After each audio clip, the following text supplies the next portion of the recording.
Queridos irmãos e irmãs, aqui estamos de volta, tratando nesse programa Aprofundando a Fé, sobre a história da igreja.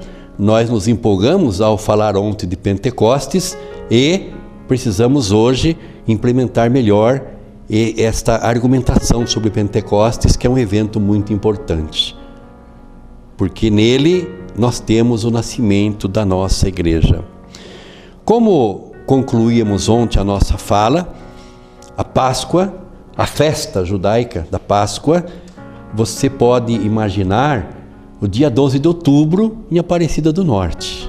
Os peregrinos, os romeiros vêm de todas as partes do Brasil para ali fazer a sua devoção à Mãe na Basílica Nacional de Aparecida.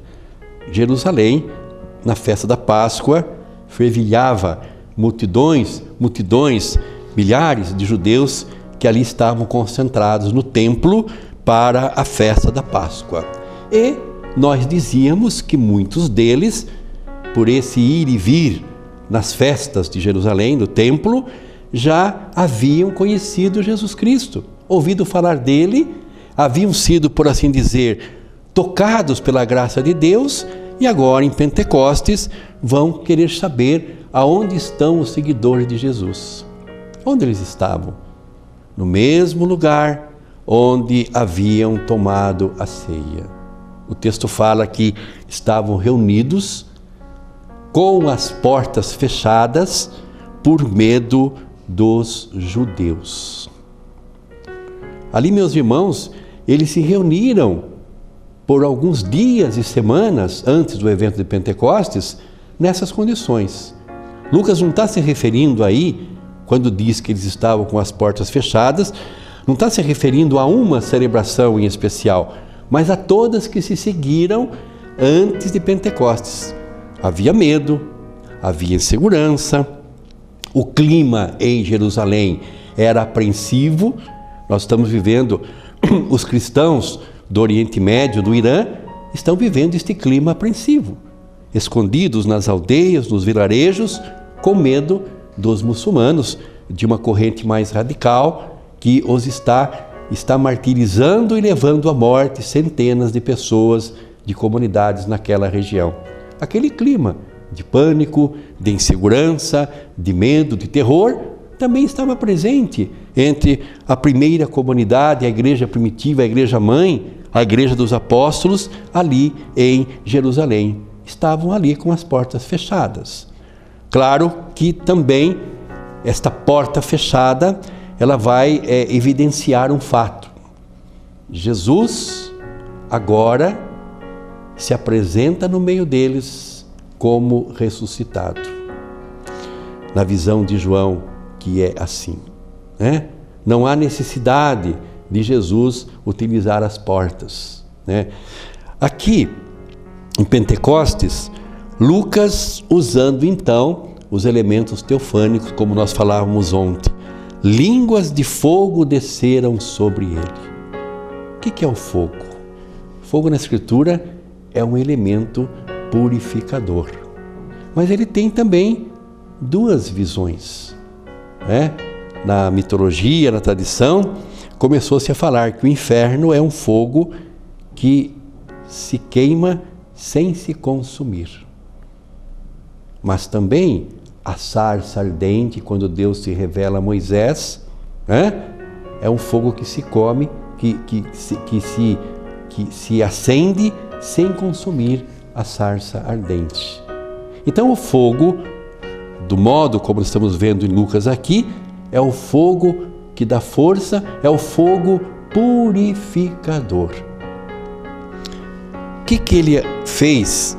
Qual é o efeito, aliás, podemos dizer, o tríplice efeito de Pentecostes sobre os discípulos?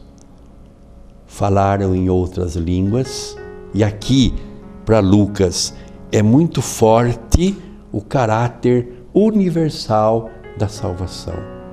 De modo que todos que estavam ali pudessem compreender. Quando nós falamos ontem sobre os judeus da diáspora, prosélitos, já semi-convertidos ao cristianismo e que estão ali presentes, né, quisemos dizer exatamente isso, que eles estavam ali reunidos em Jerusalém para a festa da Páscoa, mas que foram procurar os seguidores de Jesus. Então, começa-se a ter uma nova compreensão motivada pelo Espírito Santo que é derramado sobre a comunidade. Primeiro, iluminou a mente dos discípulos. O Espírito, ele age no intelecto, ele age na nossa razão, também no nosso sentir, sem dúvida, mas age no intelecto, age na nossa razão. E a partir disso, os discípulos, com a mente agora iluminada pela ação do Espírito Santo, compreenderam, por exemplo, que o reino que Jesus tanto falara desde o início, lá quando começa o Evangelho de Marcos, João é preso, Jesus sai na Galileia para dizer: o reino de Deus está entre vós.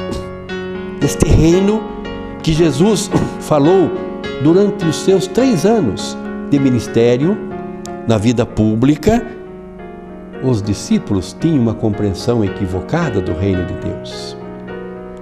Porque, baseado na Torá, falava-se de um messianismo triunfante, de um Messias que viria para resgatar a realeza em Israel.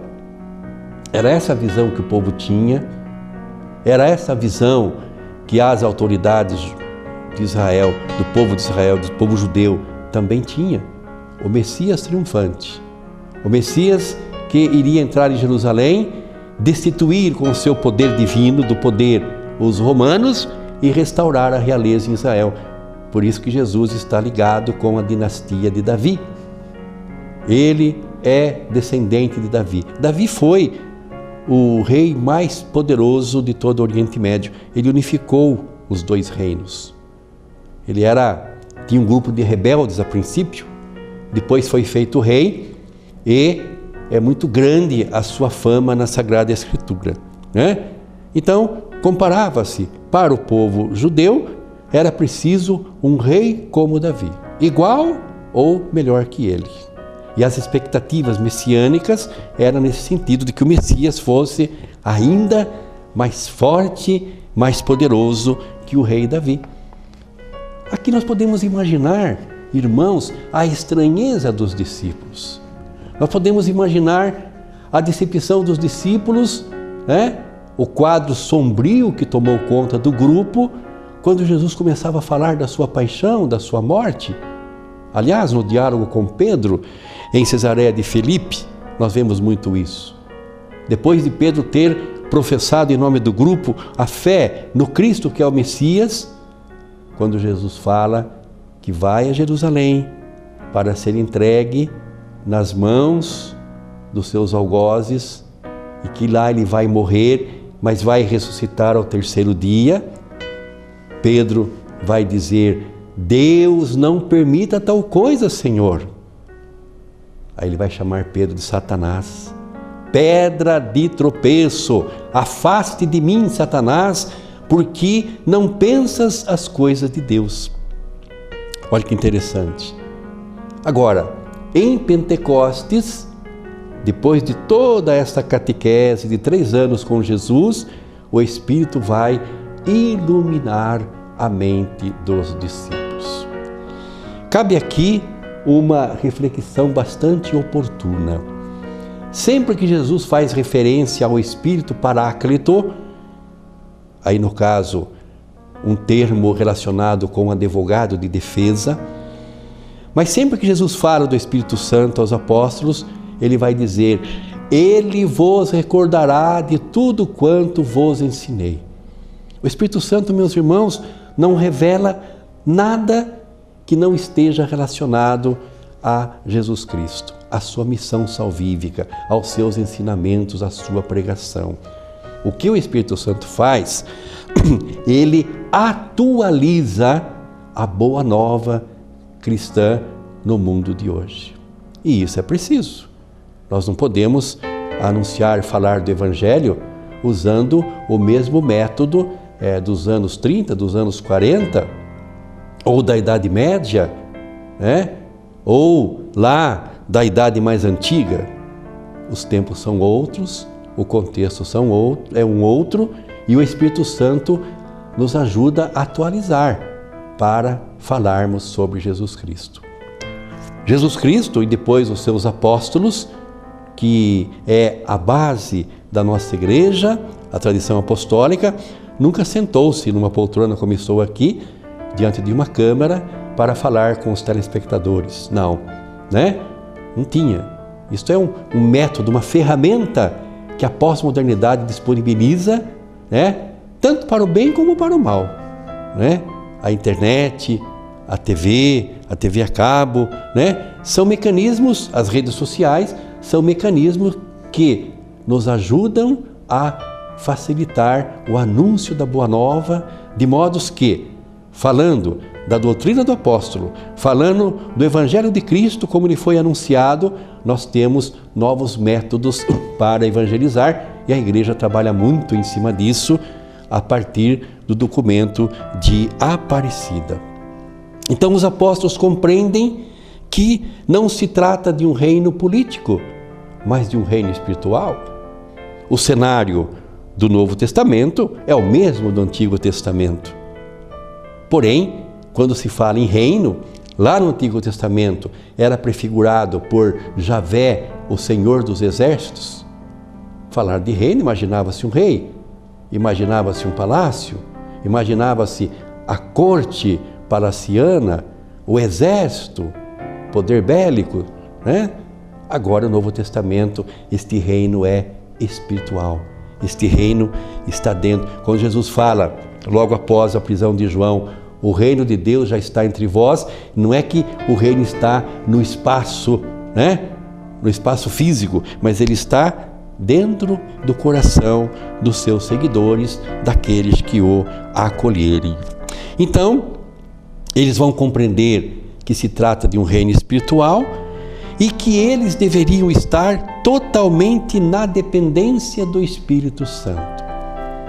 Podemos lembrar aqui, quando Jesus vai falar com Pedro, na sua profissão de fé, lá em Cesareia de Filipe, como já nos referimos, Pedro, você é feliz, você é bem-aventurado, porque não foi a carne que te revelou isso, mas o meu Pai que está no céu. Assim também os apóstolos percebem, usar uma linguagem nossa, caiu a ficha, em Pentecostes, que eles deveriam estar totalmente na dependência do Espírito Santo. Isso foi muito bom, isso foi muito entusiasmante para eles. Por quê? Puxa, se dependesse deles, pescadores pobres, não conheciam a Torá, as Escrituras, eram, assim dizer, uma linguagem de hoje, homens ignorantes. Quem é que lhes dá toda esta cultura e esta sabedoria? Os 3 anos de catequese com o mestre dos mestres, Jesus Cristo, nosso Deus e Senhor, e agora o Espírito Santo que vai, portanto, iluminá-los. Meus irmãos e minhas irmãs, nós abordamos agora, a partir de Pentecostes, esta plenitude do tempo citada na carta paulina aos Gálatas. Então, Pentecostes, Deus derrama o seu Espírito e a sua comunidade vai começar então a organizar-se. Mas falando sobre isto, sobre este tempo novo na história da humanidade, que começa com o evento da encarnação, do Verbo encarnado de Jesus Cristo no seio de Maria, São Paulo apóstolo, nos seus escritos paulinos, não tem referência sobre Maria, mãe de Jesus. Pode procurar. Todas as cartas paulinas, seus escritos, não fala. O único texto em que Paulo cita, e de maneira magistral, está em Gálatas, capítulo 4, versículos 4. Vai dizer assim: mas vindo à plenitude dos tempos, Deus enviou seu Filho, nascido de mulher, nascido sob a lei. E aqui eu queria refletir com vocês sobre o significado desta palavra plenitude. Porque na compreensão contemporânea de hoje, nós podemos entender então que o mundo estava preparado para se tornar cristão. Era um tempo propício para Deus enviar seu Filho. Na verdade, não. Vamos ver um pouquinho este panorama, como é que está este quadro, né? Este quadro no contexto histórico, político, social, quando o Verbo encarnado, quando Jesus assume a natureza humana enquanto judeu no meio do povo de Israel. A Palestina, aonde o cristianismo dá os seus primeiros passos, ela ocupa uma posição geográfica privilegiada, porque está numa área, localiza-se numa área que é a encruzilhada naquele tempo das grandes rotas comerciais entre duas potências, como o Egito, a Mesopotâmia, a ligação do Egito com a Mesopotâmia, a Arábia, por exemplo, com a Ásia Menor. Isso, meus irmãos, explica por que esse lugar, chamado também como a faixa de Gaza, as guerras não cessam. É a disputa entre judeu e muçulmano por aquele espaço, que agora tem refletido tristemente, né, neste evento que o Papa Francisco sempre tem abordado, né, no Oriente Médio, no Irã, precisamente nesta perseguição, né, sistemática aos cristãos da Igreja Oriental. Então havia muitas guerras, muitos conflitos por conta deste lugar de grande interesse econômico para as nações. A ligação entre o Egito, a Mesopotâmia, a Arábia com a Ásia Menor, é nesta faixa que localiza-se a Palestina, onde o cristianismo, onde a nossa igreja deu os seus primeiros passos. A linguagem, como já o dissemos anteriormente, é o grego. Uma língua universal, como para nós hoje é o inglês. Apesar do império dominante ser o Império Romano, e aí que se unia em um só governo, boa parte do mundo conhecido era a grande potência, o Império Romano, né? A linguagem é o grego. Aí nós temos a cultura greco-romana, né? Como era este governo do Império Romano no tempo em que Jesus nasce? Chamado aí tempo da plenitude, por Paulo na carta aos Gálatas, como vimos. Era um governo pacífico e próspero. As cidades das províncias de Roma estavam em um progresso visível, havia uma malha viária que facilitava o transporte de mercadorias e a locomoção de pessoas, né? Aquele tempo surgiu um ditado: todos os caminhos levam a Roma, porque havia acesso fácil e rápido entre a sede do governo de Roma, do Império Romano, Roma, e as províncias, para facilitar a chegada rápida do exército romano de Roma para a província, para defender também as fronteiras quando se sentia ameaçada. Então, isso é importante nós termos em mente, porque quando formos falar, provavelmente amanhã ou nos outros encontros sobre a expansão da igreja, nós vamos ver como Deus utiliza das instituições humanas para fazer o reino acontecer, né? Mesmo o Império Romano, que a princípio, nos primeiros 3 séculos, como vamos ver também, é o perseguidor implacável da Igreja de Cristo, ele mesmo oferece uma estrutura viária, econômica, né, das rotas comerciais, por onde o cristianismo vai fluir e vai chegar por todo o Império Romano, passando além das províncias, por essa mesma estrutura. como é bonito ver o nosso Deus que vai usar as instituições, mesmo que elas não sejam de caráter religioso, como é o Império Romano, para fazer o reino acontecer. Então, e o quadro religioso, que é o que mais nos interessa? Como era o quadro religioso deste tempo? Era as religiões pagãs do Império Romano, e aí a política dos romanos era bastante tolerante em relação à religião e aos costumes do povo conquistado. Eram muitas religiões, era o politeísmo. É no meio deste quadro religioso tão diversificado que Jesus vai encarnar-se e depois no seu ministério e depois da sua morte na cruz, a igreja vai dar, portanto, os primeiros passos. Então, concluindo, não era um quadro favorável, propício, mas Deus viu que havia um grande vazio espiritual, apesar de tantas religiões. Por que havia um vazio espiritual? Nós iremos tratar disso amanhã, no início do nosso programa. Até lá, fiquem com Deus.